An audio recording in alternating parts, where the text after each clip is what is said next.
தினம் ஒரு திருக்கோயில் வரிசையில் இன்றைய தினம் நாம் தரிசிக்கப் போகிற ஆலயம் ஸ்ரீவில்லிபுத்தூர் அருள்மிகு வடபத்திரசாயி அருள்மிகு ஆண்டாள் திருக்கோயில்.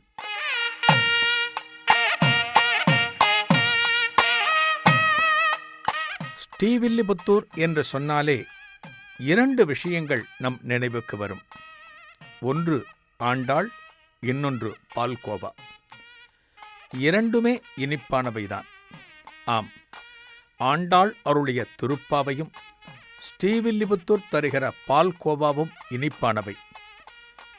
கண்களுக்கு முன்னாலே கலியுகத்தில் வாழ்ந்த தெய்வம் ஆண்டாள். தமிழை ஆண்டாள், பக்தி மனங்களை ஆண்டாள். ஆண்டாளது பிறப்பிடமே ஸ்ரீவில்லிபுத்தூர்தான். வாழ்ந்த இடத்தில்தான் இன்று திருக்கோயிலை தரிசிக்கிறோம். ஆண்டாள் ஆலய ராஜகோபுரமே தமிழக அரசின் சின்னமாக, தமிழகத்தின் அடையாளமாக காணப்படுகிறது. வாருங்கள், ஸ்ரீவில்லிபுத்தூர் அருள்மிகு வடபத்திரசாயி அருள்மிகு ஆண்டாள் திருக்கோயில்களை தரிசிக்கலாம்.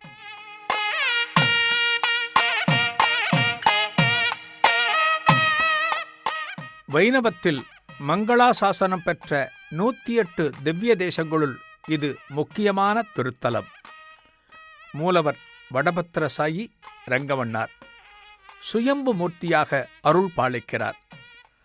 ஆண்டாள், ரங்கமன்னார், கருடாழ்வார் மூவரும் ஒரே ஸ்தானத்தில் காட்சியளிப்பது இந்த திருத்தலத்தில் மட்டுமே. என்ன காரணம்? பொதுவாக பெருமாள் ஆலயங்களில் கருடாழ்வார் சுவாமி சன்னதியின் எதிரே அவரை நோக்கி வணங்கியபடிதான் தரிசனம் தருவார். ஆனால் இந்த திருத்தலத்தில் பெருமாளுக்கு அருகிலேயே அவரை வணங்கிய கோலத்தில் காட்சி தருகிறார்.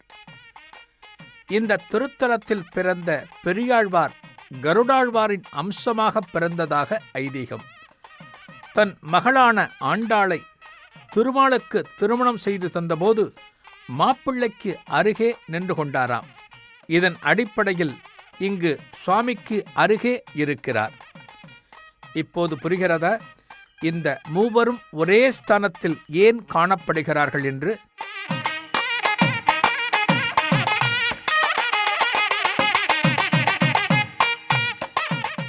என்ன காரணத்தினால் கருடாழ்வார் இங்கே முக்கியத்துவம் பெறுகிறார்? ஆண்டாள் திருமணத்தின் போது கருடாழ்வார் சுவாமியை ஸ்ரீரங்கத்திலிருந்து அழைத்து வந்தார். இதனால் மாப்பிள்ளை தோழன். எப்போதும் பெருமாள் மற்றும் தாயாரை வணங்க விருப்பப்பட்டதால் அவர்களுக்கு அருகிலேயே இருந்து மரியாதை செய்யும் விதமாக இப்படி காட்சி தருகிறாராம் கருட பகவான்.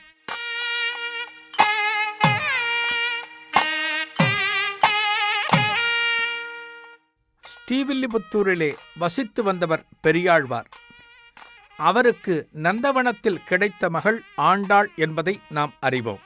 தன் தந்தை பெரியாழ்வார் மூலமாக கண்ணனின் லீலைகளைப் பற்றி அறிந்து கொண்ட ஆண்டாள் கண்ணன் மீது தீராத அன்பு கொண்டாள். கண்ணனையே காதலித்தாள்.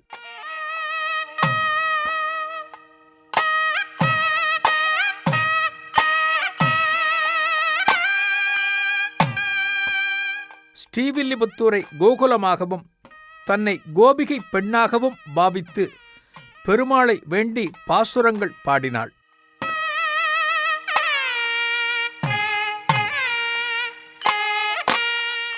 பெருமாளும் அவளை திருமணம் செய்து கொண்டார். ஆனாலும் ஆண்டாள் விரும்பியது கண்ணனைத்தானே. எனவே மனைவி ஆண்டாளின் விருப்பத்தை நிறைவேற்றுவதற்காக இந்த தலத்தில் பெருமாள் ஆண்டாளுக்கு கிருஷ்ணராக அருள் புரிந்தாராம்.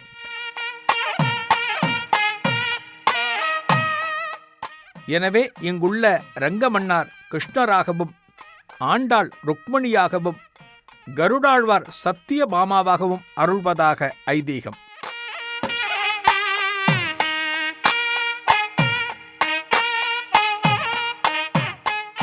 ஆலயத்தின் அருகே இருந்த நந்தவனத்தில் கண்டெடுத்த ஆண்டாளை அன்பும் பாசமும் மிகுதியுற வழங்கி வளர்த்தவர் பெரியாழ்வார்.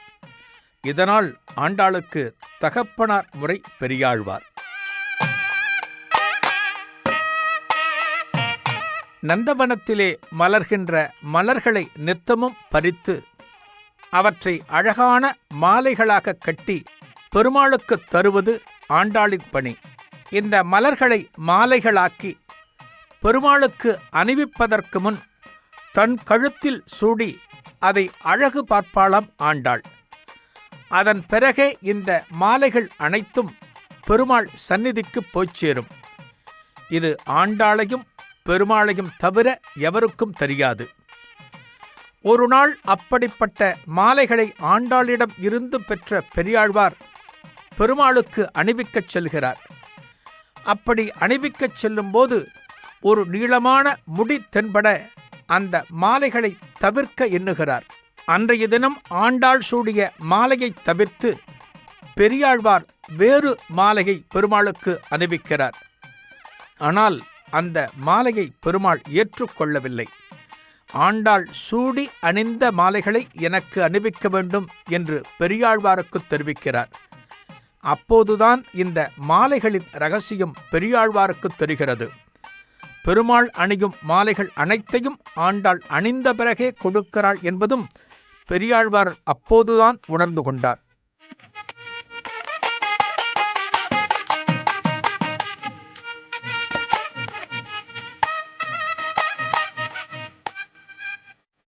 பெருமாள் மீது ஆண்டாளுக்கு இருக்கிற காதலை புரிந்து கொண்ட பெரியாழ்வார் தன் மகள் ஆண்டாளை பெருமாளுக்கே மணமுடிக்க விரும்புகிறார். ஆண்டாளும் இதையே எதிர்பார்த்து காத்திருக்கிறார். இறைவனும் ஒரு கட்டத்தில் ஆண்டாளை தாம் நேசிப்பதாகவும் தன்னை திருவரங்கத்திற்கு வந்து சந்திக்கச் சொல்ல கோதையும் பூப்பல்லக்கில் அங்கு சென்று இறைவனோடு ஐக்கியமானாள்.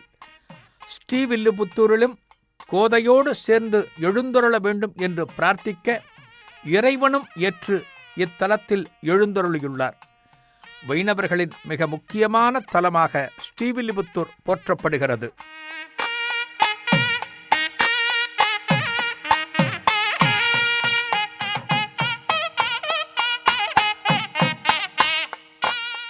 ஸ்ரீவில்லிபுத்தூரில் ஆண்டாள் தான் அணிந்திருக்கும் மாலையில் 108 திவ்ய தேசங்களில் அருளும் பெருமாள்களை மாலையாக அணிந்திருப்பதாக ஐதீகம். இதனை நினைவுறுத்தும் விதமாக ஆண்டாள் கோவில் கருவறையைச் சுற்றி முதல் பிரகாரச் சுவர்களில் 108 திவ்யதேச பெருமாள்களின் உருவம் ஓவியங்களாக வரையப்பட்டுள்ளது. இதில் திருப்பார்க்கடல், வைகுந்த பெருமாள் உட்பட அனைத்து பெருமாள்களையும் நாம் தரிசிக்கலாம். நித்தமும் பெருமாள் பக்தியில் திளைத்து காணப்பட்டார் பெரியாழ்வார். அவருக்கு இருந்த பக்தியை அத்தனை சுலபமாகச் சொல்லிவிட முடியாது. மதுரை நகரத்திலே பெருமாளுக்கே திருப்பல்லாண்டு பாடியவர் இந்த பெரியாழ்வார். பக்தியிலே நீ பெரியவர் என்று சொல்லும் விதமாக விஷ்ணு சித்தராக இருந்த இவரை பெரியாழ்வார் என்கிற திருநாமத்தை பெருமாளே கொடுத்து அருளினார்.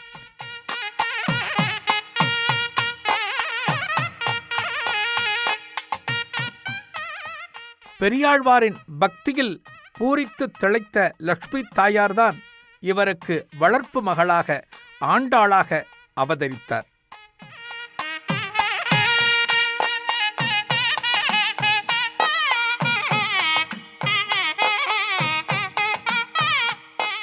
அனைத்து பெருமாள் கோவில்களிலும் அதிகாலையில் நடை திறப்பின் போது திருப்பல்லாண்டும் திருப்பாவையும் பாடப்படுகிறது. இவ்விரண்டு பிரபந்தங்களையும் பாடிய தந்தையும் மகளும் இருவருமே பிறந்த ஊர் ஸ்ரீவில்லிபுத்தூர் என்பது குறிப்பிடத்தக்கது.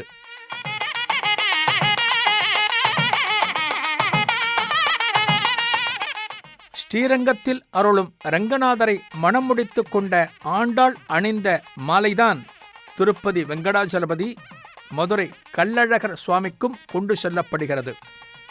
இதற்கான காரணம் இதுதான். ஆண்டாள் கண்ணனை கணவனாக அடைய இவ்விரு பெருமாள்களிடம் வேண்டிக் கொண்டாளாம். எனவே அதற்கு நன்றி செய்யும் விதமாக உற்சவர் ஆண்டாள் அணிந்த மாலை சித்ரா பௌர்ணமியின் போது கள்ளழகருக்கும் புரட்டாசி 5ஆம் திருநாளன்று திருப்பதிக்கும் செல்கிறது. அவள் கொடுத்தனுப்பும் மாலையுடன் ஆண்டாள் பட்டுப்புடவை, கிளியும் கொண்டு செல்லப்படுகிறது. ஆண்டாள் நளவருடம் ஆடி மாதம் செவ்வாய்க்கிழமை பூர நட்சத்திரத்தன்று மகாலட்சுமியின் அம்சத்துடன் இந்த நந்தவனத்தில் அவதரித்தாள். இவள் பிறந்த ஆடிப்பூரத்தன்று தனியே நந்தவனத்திற்கு எழுந்தருள்கிறாள்.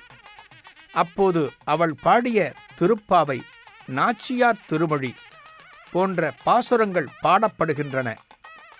கணவன் வீட்டில் எவ்வளவு மகிழ்ச்சியுடன் இருந்தாலும் பிறந்த வீட்டிற்கு ஒரு பெண் செல்கிற போது கூடுதலான மகிழ்ச்சி ஏற்படுகிறது அல்லவா?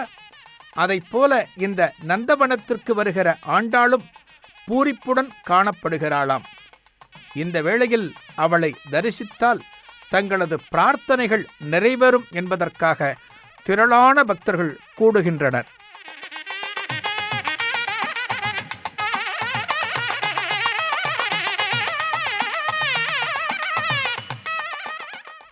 ஆண்டாள் எப்படி தரிசனம் தருகிறாள்? இடது கையில் கல்கார புஷ்பம் கிளியும் வலக்கையை தொங்கவிட்டு பூமியை காட்டியபடி காணப்படுகிறாள். ஆண்டாள் தன்னை தேடி வரும் பக்தர்களுக்கு, தன்னை நாடி வரும் பக்தர்களுக்கு அருள் செய்வதை பற்றியே எப்போதும் சிந்தித்துக் கொண்டிருக்கிறாள். அதனால்தான் இத்தகைய கோலம் என்கிறார்கள் பக்தர்கள்.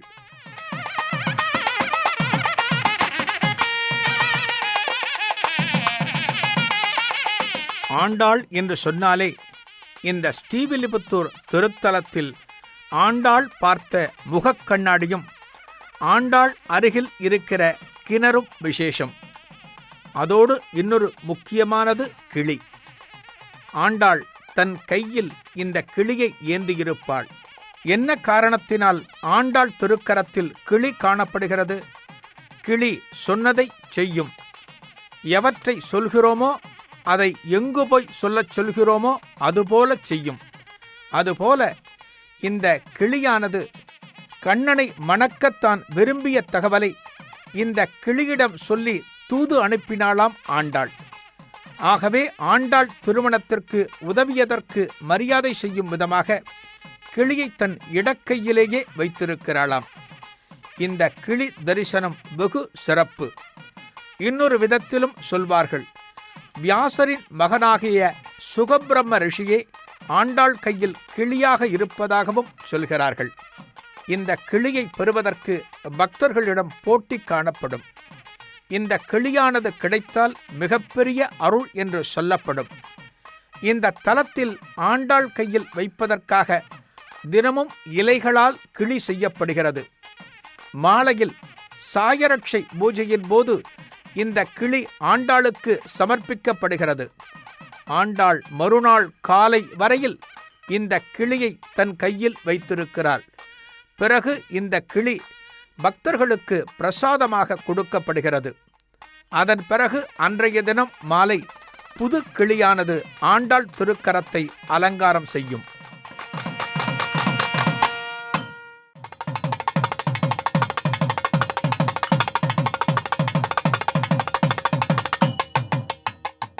ஆண்டாளுக்கு அணிவிக்கப்படும் மலர் மாலையில் செவ்வந்தி, விருட்சி, சம்பங்கி, மருள், கதிர்பச்சை ஆகிய மலர்களும் துளசியும் பிரதானமாகச் சேர்க்கப்பட்டு மாலைகள் தயார் செய்யப்படுகிறது. இந்த பூக்கள் அனைத்தும் பெரியாழ்வார் உருவாக்கிய நந்தவனத்திலேயே வளர்க்கப்படுகிறது. திருவிழா காலங்களில் ஸ்ரீரங்கத்தில் இருந்து மலர் மாலைகள் கொடுத்தனுப்புகின்றனர்.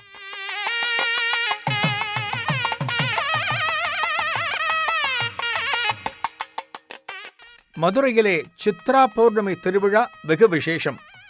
கள்ளழகர் ஆற்றில் இறங்குவது அப்போதுதான். அந்த வேளையில் ஸ்ரீவில்லிபுத்தூரில் இருந்து ஆண்டாள் கொடுத்தனுப்பும் பட்டுப்புடவையை கள்ளழகர் அணிந்து கொண்டு ஆற்றில் இறங்குகிறார்.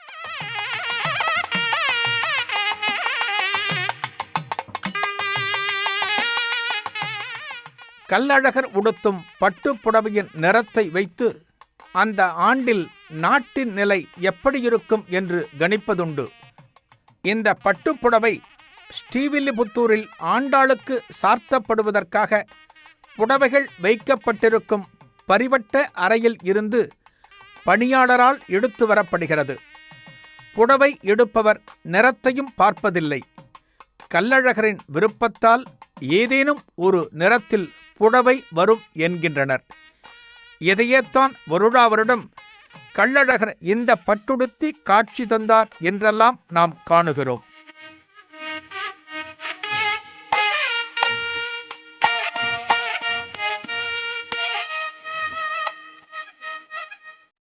ஆண்டாளுக்கு கோதை நாச்சியார், சூடிக் கொடுத்த நாச்சியார் என்றெல்லாம் சிறப்பு பெயர்கள் உண்டு.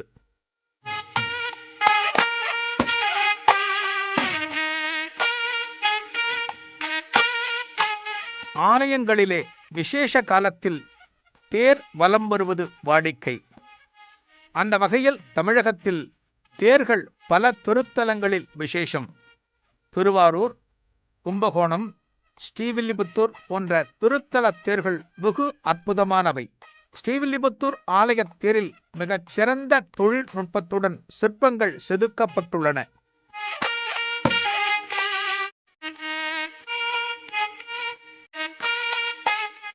இந்த தேரில் குறிப்பிடப்பட்டிருக்கும் சில வரிகளை பார்த்தாலே, சில வார்த்தைகளை படித்தாலே இந்த தேரின் பழமையை நம்மால் உணர்ந்து கொள்ள முடியும். இந்த தேரானது வீதியில் வலம் வருகிற போது கூடியிருக்கிற பக்தர்கள் ஆனந்தத்துடன் இந்த தேரை தரிசித்து அருள் பெறுகிறார்கள். ஸ்ரீவில்லிபுத்தூர் என்று சொன்னாலே பால்கோவாதான் நம் நினைவுக்கு வரும். என்ன காரணம்? பசுமாடுகள் நிறைந்திருக்கும் பகுதி இந்த ஸ்ரீவில்லிபுத்தூர். அதனால் இங்கு அதிக அளவில் பால்கோவா போன்ற பால் பொருட்கள் உற்பத்தி செய்யப்படுகிறது. திருப்பாவையில் ஒரு அற்புதமான வரி வரும். குடம் வைக்க வைக்க பால் நிறையும் அளவிற்கு கறவை பசுக்கள் அதிகமாக வாழும் பகுதி என்று பொருள்படும்படியாக ஆண்டாள் பாடியிருக்கிறாள். அவள் இந்த தலத்தை கோகுலமாகவே எண்ணி வாழ்ந்ததால் பெருமாள் இப்பகுதியை பசுக்கள் நிறைந்த பகுதியாக மாற்றியிருக்கிறாராம். அதனால் இந்த திருத்தலத்தில் பசுக்களும் அதிகம், அது தருகிற பாலுக்கும் ஒரு சுவை உண்டு. இதனால்தான் ஸ்ரீவில்லிபுத்தூர் பால்கோவா மிகுந்த புகழ் பெற்றுவிட்டது.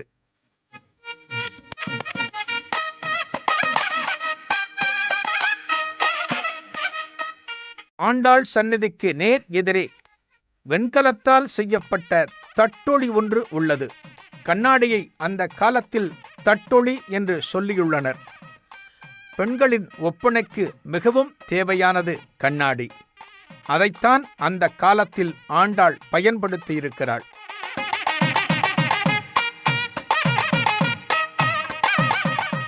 யாரேனும் அலங்கார தோரணையில் வருகிற போது என்ன மாப்பிள்ளை போல் வருகிறாயா என்று கேட்போம் அல்லவா? அதுபோல இந்த ஆலய பெருமாளும் அலங்காரமாக காணப்படுகிறார். ஆண்டாளின் கரம் பிடித்தவர் அல்லவா? திருமணத்தில் மாப்பிள்ளை அழைப்பின் போது பேண்ட் சட்டை அணிந்து வருவர். இது இன்று நேற்று நடக்கும் வழக்கமல்ல. பெருமாள் ஆண்டாளை திருமணம் செய்தபோதே பேண்ட் சட்டை அணிந்து சென்றார். இதன் அடிப்படையில் இங்குள்ள உற்சவர் பெருமாள் பேண்ட் சட்டை அணிந்தே காட்சி தருகிறார்.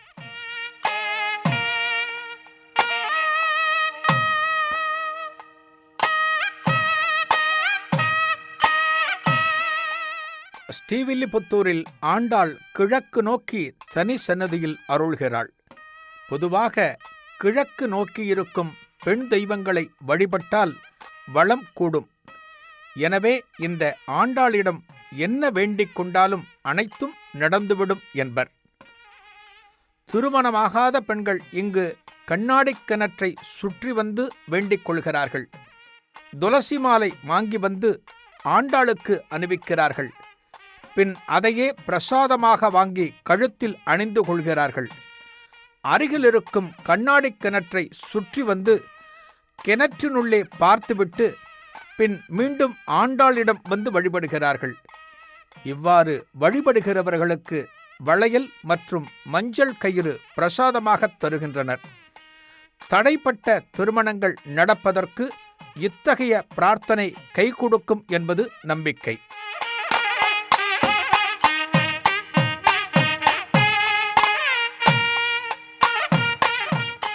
பிரம்மாண்டமான திருக்கோயில், பழமையை பறைசாற்றும் தெய்வத் திருமேனிகள், வண்ண ஓவியங்கள். உண்மையான பக்தி எவர் கொண்டிருந்தாலும் தெய்வத்தை அடைய முடியும் என்பதற்கு ஆண்டாளே நிகழ்கால சாட்சி. ஆனால் பக்தியை விட்டு பகட்டை விரும்புகிறோம், ஆடம்பரத்தை நாடுகிறோம். ஆலயம் செல்வது நம் பகட்டை பறைசாற்ற அல்ல, பகவானின் பாதம் பணிவதற்காக. அடக்கமும் பணிவும்தான் ஆண்டவன் அருகில் நம்மை அழைத்துச் செல்லும். அதைத்தான் அனைவரும் கொள்ள வேண்டும். அகங்காரத்தினால் ஆண்டவனை அடைய முடியாது. அன்பினால் மட்டுமே அது சாத்தியமாகும்.